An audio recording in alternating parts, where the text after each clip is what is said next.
India के luxury car market में हमेशा से 3 जर्मन कार कंपनियों का बोलबाला रहा है, लेकिन ऐसा पहली बार हुआ है कि कोई इंडियन कार कंपनी एक जर्मन ब्रांड को पछाड़कर टॉप 3 सेलिंग जो लग्जरी कार ब्रांड्स हैं उसकी श्रेणी में शामिल होने में कामयाब हुई है। आखिरकार कौन सी है ये इंडिया की कार कंपनी और किस जर्मन कार कंपनी को इसने पीछे छोड़ा है, आइए जानते हैं इस वीडियो में।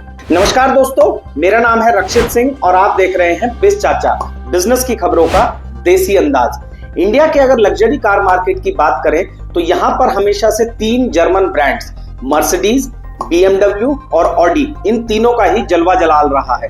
लेकिन ऐसा पहली बार हुआ है कि कोई इंडियन कार कंपनी जो है वो लग्जरी कार मार्केट में टॉप 3 में शामिल हुई है। टाटा मोटर्स की जगुआर लैंड रोवर यानी कि JLR ऑडी को पीछे छोड़ते हुए टॉप 3 में जगह बनाने में कामयाब रही है। फाइनेंशियल ईयर 2025 में मर्सिडीज बेंज सबसे ज्यादा लग्जरी कार्स बेचकर नंबर 1 के स्लॉट पर रही है, तो वहीं दूसरे नंबर पर BMW रही है, लेकिन तीसरे नंबर पर ऑडी को पीछे छोड़ते हुए टाटा मोटर्स की जगुआर लैंड रोवर ने ये पोजीशन हासिल कर ली है। JLR ने किस तरीके से ये करिश्मा किया है वो आगे आपको बताएंगे, लेकिन उससे पहले इन फिगर्स पर जरा गौर करिए। फाइनेंशियल ईयर 25 में मर्सिडीज ने 18,928 कारें बेची हैं, जबकि पिछले फाइनेंशियल ईयर में यानी कि फाइनेंशियल ईयर 24 में 18,123, यानी कि मर्सिडीज को 4% की ग्रोथ मिली है। वहीं अगर बात BMW की करें तो फाइनेंशियल ईयर 25 में 15,266 कार्स BMW ने बेची हैं, जबकि फाइनेंशियल ईयर 24 में BMW ने 14,562 कार्स बेची थी और BMW को इस साल 5% की ग्रोथ मिली है। वहीं अगर JLR की हम बात करें तो JLR ने पूरे साल फाइनेंशियल ईयर 25 में 6,183 कार्स बेची हैं, जो कि पिछले साल कंपनी ने फाइनेंशियल ईयर 24 में 4,417 कार्स बेची थी, यानी कि कंपनी को हुई है पूरे 40% की ग्रोथ। वहीं अगर ऑडी की बात करें तो ऑडी ने फाइनेंशियल ईयर 24 में 7,027 कारें बेची थी, लेकिन इस साल कंपनी की बिक्री लगभग 15% घटकर 5,990 कार्स की रही है। जगुआर लैंड रोवर की जो सक्सेस स्टोरी है इस साल की वो भी बेहद दिलचस्प है। दरअसल जगुआर लैंड रोवर के तहत 2 ब्रांड्स आते हैं, एक जगुआर और दूसरा लैंड रोवर। जो जगुआर लैंड रोवर को 40% की ग्रोथ फाइनेंशियल ईयर 25 में मिली है, उसमें सिर्फ एक ही ब्रांड का ये पूरा का पूरा कमाल है, वो है लैंड रोवर। जगुआर की कारें तो ना के बराबर थी, सिर्फ कंपनी ने कुछ FPS मॉडल्स की कुछ कारें बेची थी, वरना कंपनी की सारी बिक्री लैंड रोवर के मॉडल से आई है। जगुआर दरअसल अपने ब्रांड को ट्रांसफॉर्म कर रही है into an all electric brand. इस ऑल इलेक्ट्रिक ब्रांड के जगुआर के तहत 2027-28 में इलेक्ट्रिक कारें आएंगी, इसलिए जगुआर के बहुत ज्यादा मॉडल्स बाजार में अवेलेबल नहीं थे, तो अकेले लैंड रोवर ब्रांड के दम पर टाटा ने ये मुकाम हासिल किया है। जगुआर लैंड रोवर की जो ये पूरी की पूरी सक्सेस स्टोरी है, उसके पीछे की पूरी कहानी कुछ इस तरीके की है कि जगुआर लैंड रोवर ने लोकलाइजेशन ऑफ की मॉडल्स किया, यानी कि अपने जो प्रमुख मॉडल्स हैं, जो कार मॉडल्स हैं, उनका लोकलाइजेशन इंडिया में शुरू कर दिया, यानी को उनको यहीं पर बनाना शुरू कर दिया। इसमें कंपनी ने रेंज रोवर और रेंज रोवर स्पोर्ट के लोकलाइज्ड मॉडल्स बनाए और ये लोकल प्रोडक्शन जो है कंपनी ने मई 2024 से शुरू किया था। इसके अलावा डिफेंडर जो है वो भी कंपनी के टॉप सेलिंग मॉडल्स में रहा, खासकर जो डिफेंडर का 110 वेरिएंट है वो भी बेस्ट सेलिंग मॉडल रहा।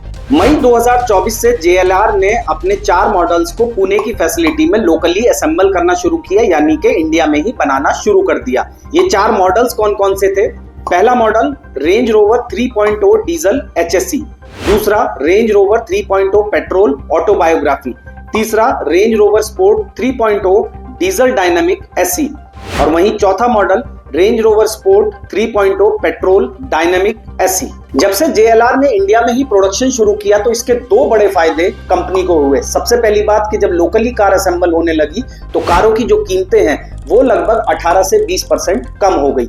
इसके अलावा दूसरा फायदा कंपनी को यह हुआ कि जो लंबा वेटिंग पीरियड था, लॉन्ग वेटिंग पीरियड्स थे कंपनी के मॉडल्स पर, वो काफी कम हो गए और इसकी वजह से कंपनी को एक नया ग्रुप ऑफ बायर्स भी मिला, यानी कि मर्सिडीज, ऑडी और BMW खरीदने वाले ग्राहक अब JLR की तरफ भी आने लगे। तो लोकलाइजेशन होने से ही सबसे बड़ा जो फायदा है वो JLR को इंडिया में हुआ है।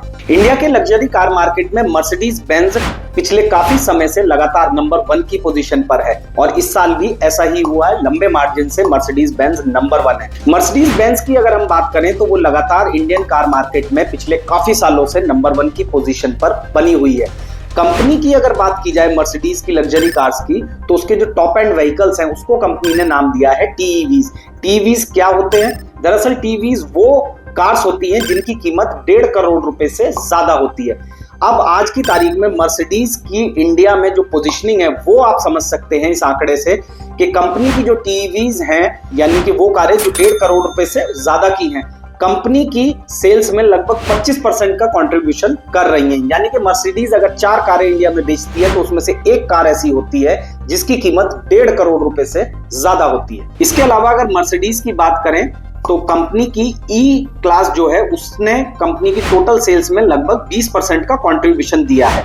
वहीं अगर एसयूवीज की बात करें जैसे मर्सिडीज की GLA, GLC, GLE, GLS और G क्लास, ये कंपनी की टोटल सेल्स में लगभग 60% का कंट्रीब्यूशन किया है। इसके अलावा जो हाई एंड मॉडल्स हैं जैसे G63 AMG और मेबैक S क्लास, इनकी भी बिक्री मर्सिडीज की टोटल बिक्री में शामिल है और इनका जो वेटिंग पीरियड है वो भी लगभग 1 साल के आसपास का है। इंडियन लग्जरी कार मार्केट की अगर बात करें तो पहली बार इंडियन लग्जरी कार मार्केट ने जो साइकोलॉजिकल मार्क है यानी कि 50,000 का जो आंकड़ा है वो पार कर लिया है। 50,000 का साइकोलॉजिकल मार्क पार कर लिया है। मर्सिडीज, BMW और ऑडी की तो आपने बिक्री देख ली। अब आइए आपको बताते हैं कि और कौन से कार मेकर्स हैं जिसमें वॉल्वो शामिल है, मिनी शामिल है और उनकी बिक्री किस तरीके की फाइनेंशियल ईयर 2025 में रही है। वॉल्वो की अगर हम बात करें तो वॉल्वो ने फाइनेंशियल ईयर 2025 में 1750 कारें बेची हैं, जबकि फाइनेंशियल ईयर 24 में वॉल्वो ने 2519 कारें बेची थी, यानी कि कंपनी की बिक्री लगभग 51% घटी है। वहीं अगर मिनी की बात करें तो मिनी ने 689 कार्स फाइनेंशियल ईयर 25 में बेची हैं, जबकि 24 में 858 बेची थी, यानी कि मिनी की बिक्री भी 20% घटी है। वहीं अगर जो बचे हुए और लग्जरी कार मेकर्स हैं उनकी हम बात करें तो फाइनेंशियल ईयर 25 में 2600 कार्स उन्होंने सबने बेची हैं, जबकि 2024 में फाइनेंशियल ईयर में 2356 कारें बेची थी। इस तरीके से इनकी बिक्री में 11% की ग्रोथ रही है। अब अगर इस पूरी कैटेगरी को हम जोड़ दें जिसमें Mercedes, BMW, JLR, Audi, Volvo, mini और अदर्स शामिल हैं, तो कुल मिलाकर पहली बार 50,000 का साइकोलॉजिकल बैरियर टूटा है। फाइनेंशियल ईयर 2025 में इंडियन लग्जरी कार मार्केट में 51,406 कार्स बिकी हैं, यानी कि कुल मिलाकर 3% की ग्रोथ रही है। फाइनेंशियल ईयर 2025 में कुछ ऐसी रही इंडियन लग्जरी कार मार्केट की कहानी। हमारी इस वीडियो में जो भी कमियां आपको नजर आई हो प्लीज हमें कमेंट बॉक्स में जरूर बताएं। इसके अलावा चैनल को सब्सक्राइब कर बेल आइकन दबाना ना भूलें। Thank you.